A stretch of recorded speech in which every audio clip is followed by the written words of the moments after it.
Hey guys, welcome back on our video series on becoming an entrepreneur.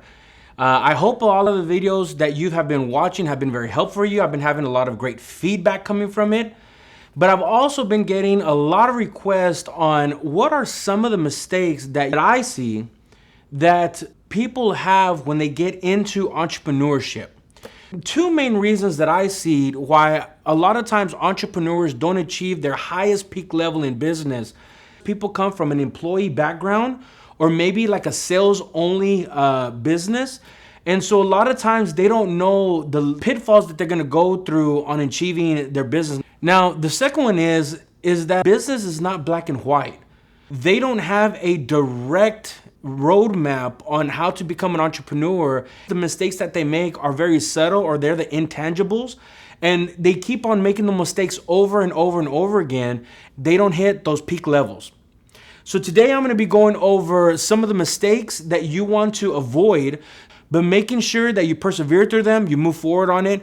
And so again, like every video that we start, make sure that before we get into this video series, you have a notebook in place, you got a pen in place, and again, everything that you see, apply it to yourself, implement it as soon as possible before we start thinking about others, because we want to make sure that you become successful in becoming an entrepreneur. So again, guys, let's get started.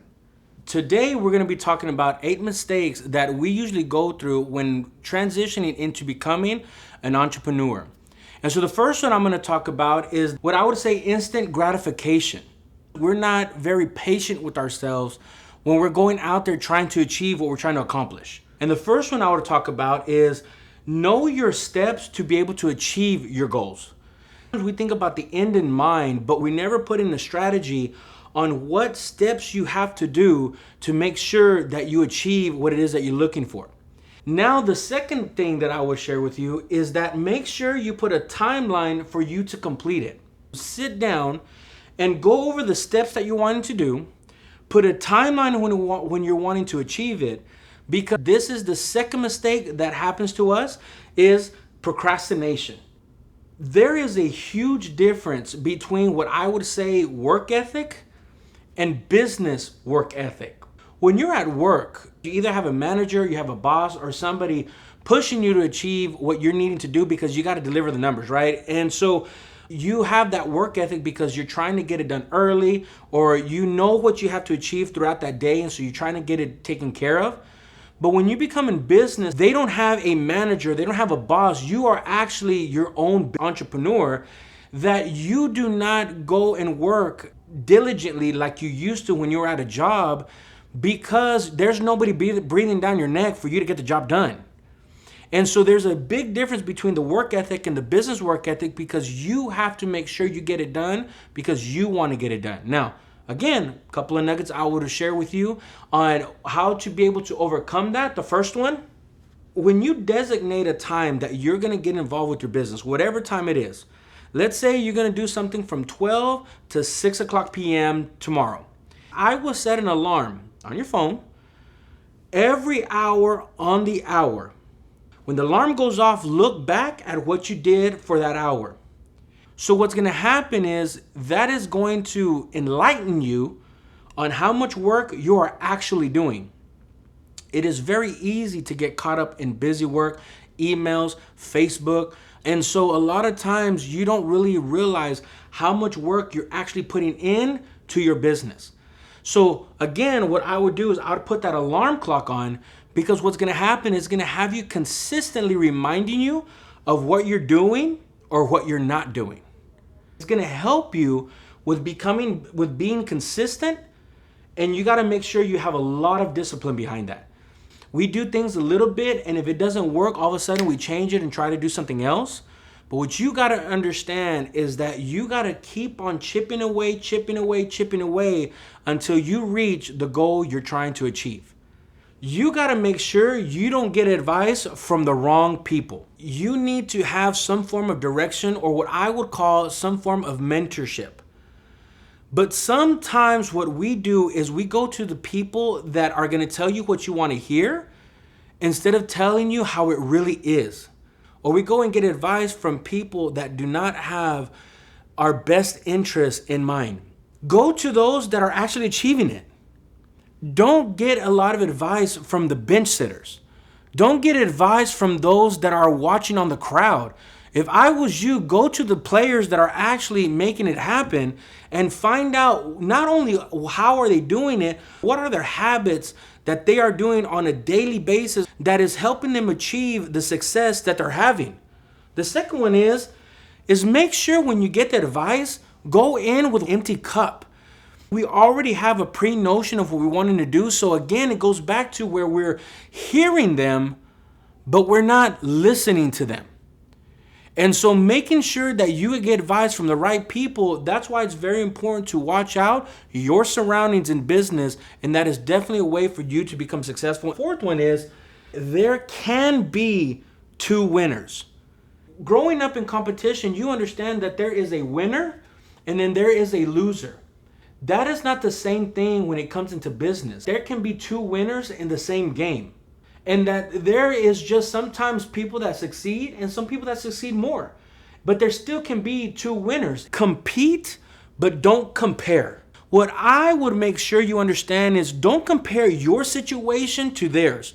Don't compare your situation and where they're at to where you're at, because you don't know the road they've gone through. What I would do is compete. If they're at a level that you're wanting to achieve, then you make sure you do and you work harder than they are, that eventually you catch up and be able to bypass those persons. Again, doesn't mean that they're going to lose.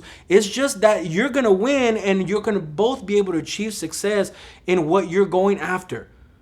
You have to put a strategy together and go out there and accomplish it. Go out there and achieve it. A strategy is a very important aspect in business, because if you're just going out there doing business day by day, it doesn't mean you're going to achieve it. What happens, it can be very discouraging.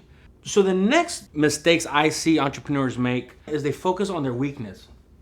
In our jobs, throughout life, we're always being told what we are not, what we can't do.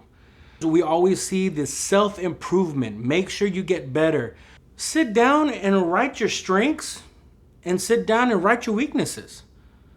And what you're going to see is that sometimes we're our own worst critic. Is you're going to see that there are some things that you feel that you're good at. And so the second thing that I would share with you is improve your strengths. Get better at them. Go in and read books about it. And of course, self-improve and make sure that the things that you're not good at, you get better at.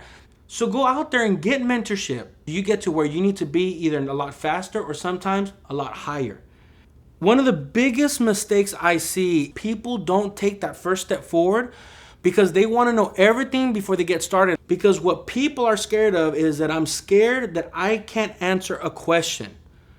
Because number one, maybe you don't want to feel like you don't know what you're doing. You want to make sure that you feel like you're very well equipped with all the information. You are never going to know everything. You're always going to be learning. Always be a student of the business. Always keep learning. Always make sure that your cup is empty. Always gather information. Always go out there and read. Go out there and get the mentorship like I'm telling you. Because you will never know everything, but you will always continue to learn something. You have to enjoy the journey you're on. And so if you understand that one of the biggest mistakes is that sometimes people want to know everything before they get started, how many years did we go through the public school system? Being an entrepreneur, you are always learning, always growing, because the industry is always evolving. So you will never know everything. How fast are you going to sell out?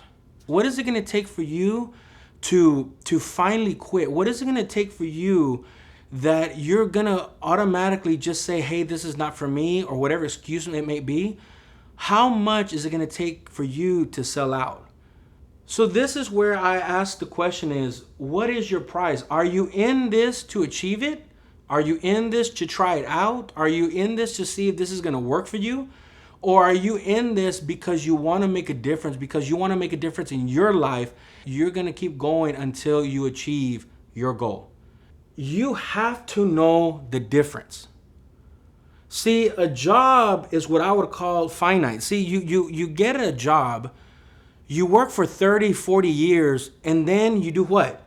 you retire, you're done. But as an entrepreneur, your business life, it's infinite. The things that I'm gonna achieve, I might not even achieve it even in my own lifetime. But I know that with the foundation that I have built, it is gonna be able to be there from generations and generations and generations to come. For my kids to be able to keep on with the legacy, for my great grandkids to leave the legacy, so on and so forth, for generations to come. That's why when you're an entrepreneur, 95% of people are working for the 5% of people that didn't quit. Is they don't understand what it takes for you to make sure you succeed in the business game. And so today I really wanted to go over this because I've had a lot of requests about it. Once you understand and you build that solid foundation, you are able to become very successful into what you are trying to achieve. Make sure that you subscribe, make sure that you like, make sure you comment to let us know how these videos are really working out for you. And I look forward to seeing you on the next video of the series of Becoming an Entrepreneur. Have a great one. Take care. We'll talk to you soon.